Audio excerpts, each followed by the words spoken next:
पे बड़ी खबर आ रही है, बड़ी खबर आ रही है छत्तीसगढ़ से, जहां पे छत्तीसगढ़ में 22 नक्सली मारे गए हैं। ये बहुत बड़ी खबर छत्तीसगढ़ से, जहां पे बड़े ऑपरेशन में 22 नक्सली मारे गए हैं। बीजापुर में एनकाउंटर के दौरान 22 नक्सलियों के मारे जाने की खबर निकल के सामने आ रही है। ये अपने आप में बहुत बड़ा ऑपरेशन, और आप याद करिए गृह मंत्री अमित शाह का वो बयान जिसमें वो साफ साफ कहते हैं कि 2025 तक अगर बात की जाए तो नक्सलवाद को खत्म करके रहेंगे। और ऐसे में एक के बाद एक बड़े बड़े ऑपरेशन, कुछ दिनों पहले ही बीजापुर में एक बड़ा एनकाउंटर किया गया था, एक बड़ा ऑपरेशन चलाया गया था, जिस वक्त भी जो नक्सली थे ढेर किए गए थे। और एक बार फिर से बीजापुर में ही छत्तीसगढ़ में 22 नक्सली मारे गए। प्रियंका, बड़ी खबर। बिल्कुल, लाल आतंक की उल्टी गिनती शुरू हो चुकी है और छत्तीसगढ़ में 22 नक्सलियों को ढेर किया जा चुका है। बीजापुर में एनकाउंटर में 22 नक्सली मारे गए हैं।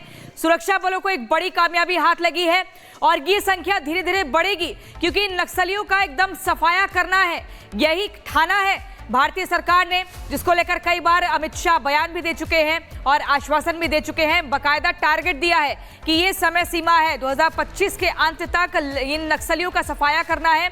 और छत्तीसगढ़ में 22 नक्सली मारे गए हैं। एसटीएफ और डीआरजी की ये बड़ी कार्रवाई है, जिसमें 22 नक्सलियों को ढेर किया गया है। ठोस रणनीति के तहत इस पूरी कार्रवाई को अंजाम दिया गया है। तो कुल मिलाकर लाल आतंक की उल्टी गिनती शुरू हो चुकी है। तस्वीरें आप देखिए, जगह जगह ढूंढा जा रहा है। 2 अलग अलग एनकाउंटर में 22 नक्सली ढेर हुए हैं। वहीं दंतेवाड़ा के जंगलों में नक्सलियों से मुठभेड़ चल रही थी, जिसमें यह संख्या सामने आई है कि 22 नक्सलियों को ढेर। बीजापुर में 18, कांकेर में 4 नक्सली ढेर हुए हैं। सत्यविजय हमारे साथ जुड़ गए हैं। सत्यविजय, किस तरीके से इस ऑपरेशन को अंजाम दिया गया, क्योंकि एक बहुत बड़ी सफलता हाथ लगी है। लाल आतंक का कैसे अंत करना है, इसकी बानगी सबके सामने है। जी बिल्कुल, देखिए छत्तीसगढ़ से बड़ी खबर है, जहां पर कि एंटी नक्सल ऑपरेशन के तहत बड़ी सफलता छत्तीसगढ़ पुलिस को, डीआरजी को और वहां की बटालियंस को मिली है, क्योंकि 22 नक्सली इस मुठभेड़ में मारे गए हैं। बीजापुर से 18 नक्सलियों को ढेर किया है, वहीं कांकेर से 4 नक्सली मारे गए हैं। इस तरह से टोटल 22 जो नक्सली हैं उनको मार गिराने में छत्तीसगढ़ पुलिस को बड़ी कामयाबी हाथ लगी है। चूंकि लगातार देश के गृह मंत्री अमित शाह ने यह कहा है, उनका एक टारगेट रहा है कि छत्तीसगढ़ को, खासकर बस्तर को 2026 तक नक्सल मुक्त बनाना है। और इसी अभियान के तहत लगातार, चाहे वो साल 2024 की बात करें, चाहे अब साल 2025 की बात करें, एक के बाद एक बड़े ऑपरेशन होते आए हैं। पिछले साल भी हमने, चाहे वो अवजबाड़ का जंगल हो, चाहे वो कांकेर हो, चाहे वो सुकमा हो, जहां पर देखा था कि 31, कहीं पर 24, कहीं पर 20, इस तरह से नक्सलियों की संख्या थी जिन्हें की मार गिराया था। और काफी एग्रेसिव मोड में प्लानिंग के साथ जो एंटी नक्सल ऑपरेशन के तहत जो टीम बनाई जाती है, वो प्लानिंग के साथ चारों तरफ से घेर के नक्सलियों को पहले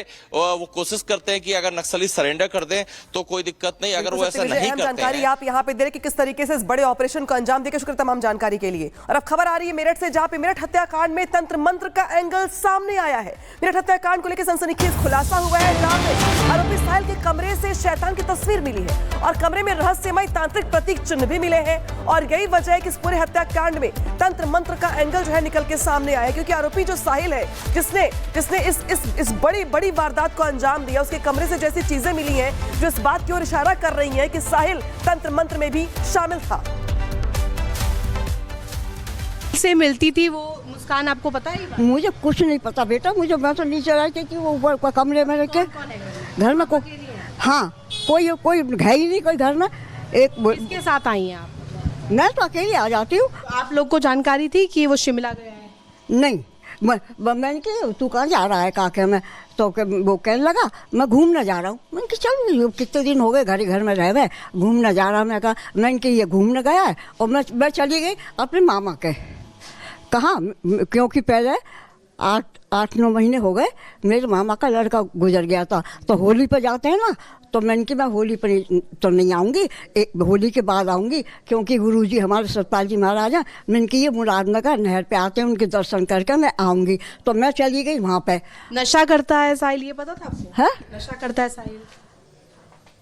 साहिल ले लेता है काका में जो भी कुछ है, शराब भी ले लेता है, वो भी कर लेता है जो बात है। और भी कुछ नशा करता है? और कुछ मुझे पता, ड्रग वग भी लेता है? मुझे नहीं पता बेटा, इस बात की नहीं पता। ये जरूर पता है कि वो काका में कोई नशा कर लेता है, शराब भी पी लेता है।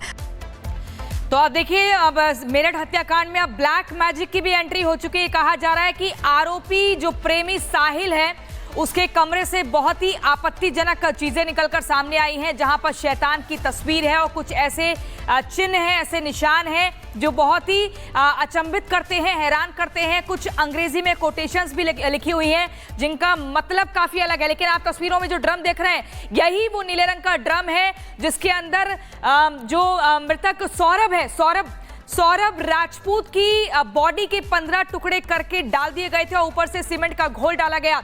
आप देखिए मेरठ कांड में ब्लैक मैजिक की एंट्री कैसे हुई है। मेरठ के सौरभ हत्याकांड में एक नया मोड़ आ चुका है। लगातार जांच पड़ताल तो चल ही रही थी, लेकिन सूत्रों के मुताबिक अंधविश्वासी है आरोपी साहिल, जो कि पुलिस की गिरफ्त में है।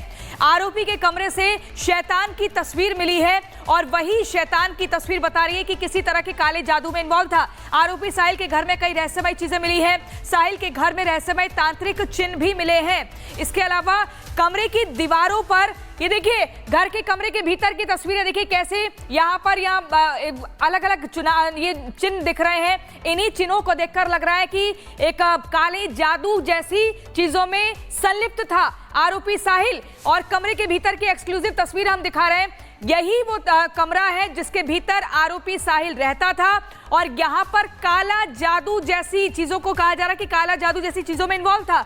अनामिका, और शैतान की तस्वीर देख पा रहे हैं पीछे आप। जो दीवारों पर तस्वीरें लगी हुई हैं वो आमतौर पे आम घरों में ऐसी तस्वीरें नहीं होती हैं, क्योंकि आम घरों में जो पोस्टर होते हैं वो अलग होते हैं। लेकिन यहाँ पे देखिए लाल रंग के शैतान की जो तस्वीर दिखाई दे रही है वॉल पर, और जो घर के अंदर लोग दाखिल हुए हैं वो एक एक चीज को चेक कर रहे हैं कि आखिर साहिल का रहन सहन कैसा था, वो कैसे रहता था उसके घर में और क्या कुछ मिला है। तो देखिए जो चीजें मिली हैं वो अपने आप में हैरान करने वाली हैं, परेशान करने वाली हैं। और यही वजह है कि अब शैतान के एंगल से जो तांत्रिक है, जो ब्लैक मैजिक है, इस एंगल से भी यहाँ पे जांच की जा रही है। क्योंकि जिस तरीके से उसकी ओर से घिनौनी वारदात को अंजाम दिया गया है, अब वो यहाँ पे वाकई में परेशान करने वाले। सीधे रुक करते सहयोगी ऋतु, जिस जगह पे साहिल रहता था वहां की तस्वीरें निकल के सामने आ रही हैं।